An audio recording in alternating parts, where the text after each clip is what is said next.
Most AI app builders are great at building a prototype. That's the easy part. The real test is whether they can build a software a business can actually use. But that's where a lot of vibe coding videos stop. They focus on how quickly a tool can deliver something polished, rather than focusing on the things that actually matter, like structured data, permissions, real users, and secure access. So in this video, we're taking a look at Softr's new AI Co-Builder and seeing how it holds up in a real business use case. Hey there, I'm Alex Knowles from automationhelpers.com, and we have helped hundreds of businesses streamline operations with industry-leading portals, apps, and integrations. Softr has just released its new AI Co-Builder, and today I'm excited to see how well it performs when you push it just beyond a simple demo and actually use it for a real business use case. Okay, let's jump in and start testing out the AI Co-Builder. Now, here we can see we're in the Softr dashboard. You can open the AI Co-Builder by selecting Generate with AI, or here and selecting it there. And then just like any AI app builder, you'll insert your prompt and prompt the AI. But instead of just generating a front end, it begins to set up the foundations of an app. Think pages, database structure, layouts using the Softr elements, and more. So you're not just starting from a blank canvas, you're starting with something that's already structured. But most importantly, I have said this again and again in these videos, the outcome, the response, what you get out of this is only as good as the prompt that you provided. So while we could put in a simple prompt like we did, asking the Co-Builder to build a client portal for us, we will get something like this. It's great. It's a solid app. It's a solid tool, but it's also basic. And we can see that both in the front end, but also in the database structure. Now, we do have multiple tables in our Softr database that have been built from the prompt. However, if we give the Co-Builder a more in-depth prompt, both in details and in the data that we want to see, then we receive a much better outcome. And here we can see that outcome. Not only do we have a similar project tracker on the front page, but we've also got a Kanban board down below. We've got requests, tasks, and more importantly, in the data that we have, we can see users, companies, projects, tasks and deliverables, files and assets, approvals, invoices, and requests. Now, the reason that that build is much better than the first is because we took note of how we prompted the Co-Builder. So jumping back into the interface view of our built app, not only can we lean on the Co-Builder to generate the first build, but then we can iterate our build from here. So here we can see the updates that have been applied by me. We can go further and ask it, hey, I need you to change the branding and design. It's going to then come back to me with questions. So what we see with a lot of AI app builders out there is that it's going to take your prompt and then it's going to directly add or update the app from it. However, what we see with the AI Co-Builder in Softr is that it's not going to go ahead and begin building. It's going to prompt you back to give it responses so it best understands what it needs to get done, the jobs to get done. And here we can see what kind of branding design change would you like? Brand colors, font, overall feel, and layout tweaks. So from there, you want to ensure that your prompt is respectable and you actually provide it information so that you don't have to keep prompting and that back and forth loop begins. Instead, you're giving all the information required so that it's a clean build from that point.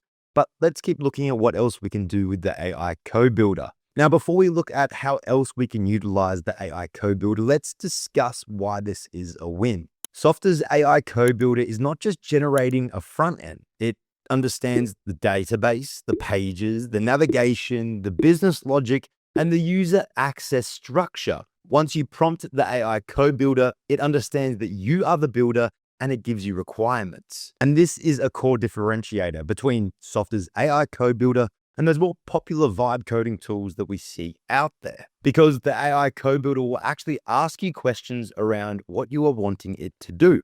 So it gets a better understanding of how it can actually help you and help you build. It feels a lot less like throwing a prompted AI and more like collaborating on the app spec. So diving back into our digital agency client portal, not only can we use the AI Co-Builder to help the overall build or updates of our app, we can actually rely on it as an element itself. So let's search for the vibe coding block here, and we can pull this directly in, and let's just put it front and center. So we'll add it, and then this is going to open up its own builder. So here we can see we've got chat, source, content, actions, visibility. So we could go ahead and prompt it directly, or we can select a data source to actually bring in. So the table that we want, let's say for instance, files and assets. We can add a condition defining what is actually shown, but we want to open the chat and state, I need you to bring the related files and assets front and center. Now we could prompt the vibe coding element to generate a Kanban board, a table, whatever you feel that you might need. We're just going to prompt it, I need you to bring the related files and assets front and center to see what we get.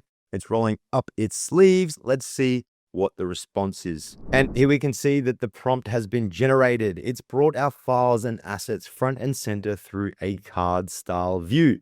We can always click on that and begin editing it, but let's see what else we can do. I'm just going to quickly delete that block and we're going to jump into our data structure.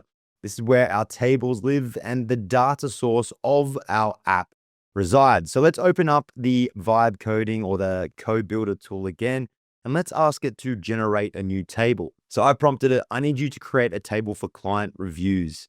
Let's see what we get back. And this is what I was mentioning earlier, that the AI co-builder actually feels like a collaborative experience. Here we've got applying the updates here. And here we can see that it's actually built out our client reviews. We've got a review title, rating, review date, status, company, project, and client user. Now we'll notice that it's gone ahead and it's actually created related records to the rest of our table without me prompting it or jumping in after the response and stating, hey, hold on a second, I actually need the field to be this type. This is something you will notice in a lot of other popular vibe coding or AI app builder tools, is that it will generate a table or a database for you. However, the fields that it actually generates won't correlate to what you need. And I see this pretty consistently when it comes to dates and relationships, linked records, or related fields.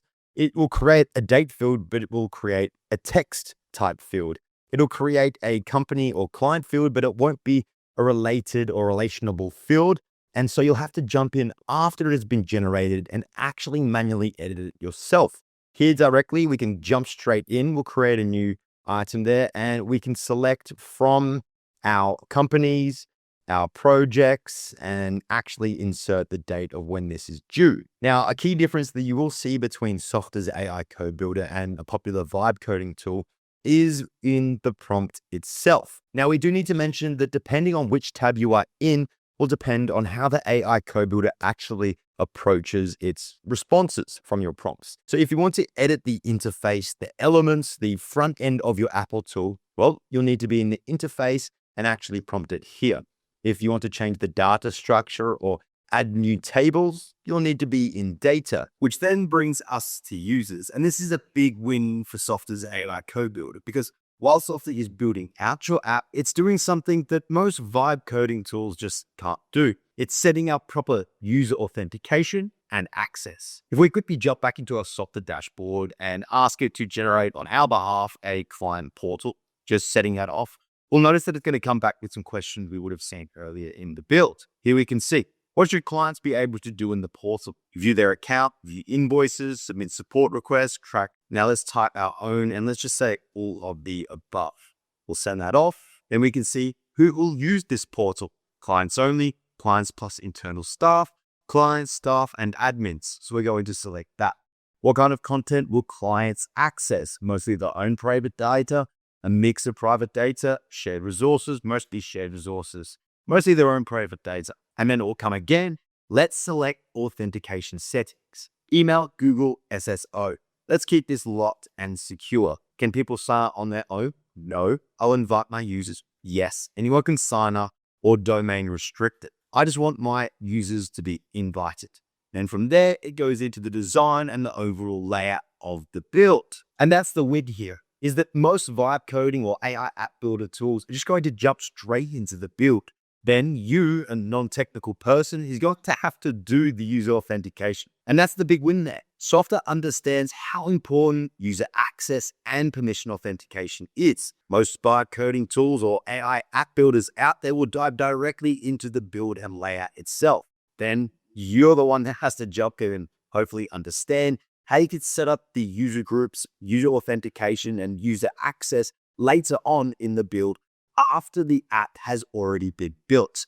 And that's where you'll find so many issues arise. Here in our user settings, we can see view authentication settings, the users, the user groups, the data restrictions, and the notifications. All of this being set up from a single prompt I provided when I first started building the app. And that's something that we have to give kudos to Softr for, because they understand that non-technical teams need these things set in place before they can begin editing an app. That's the baseline structure, your data and your users and how they access it. Whereas most vibe coding and AI app builder tools don't worry about that and leave it to somebody to mess up much later on in the build. And because Softr is a powerful platform that understands you need block or element level permissions, well, you can also have that set that this block is only visible to an admin, or this list only shows the logged user's records. And we can take a look at this in action. Here we're viewing it as Noah.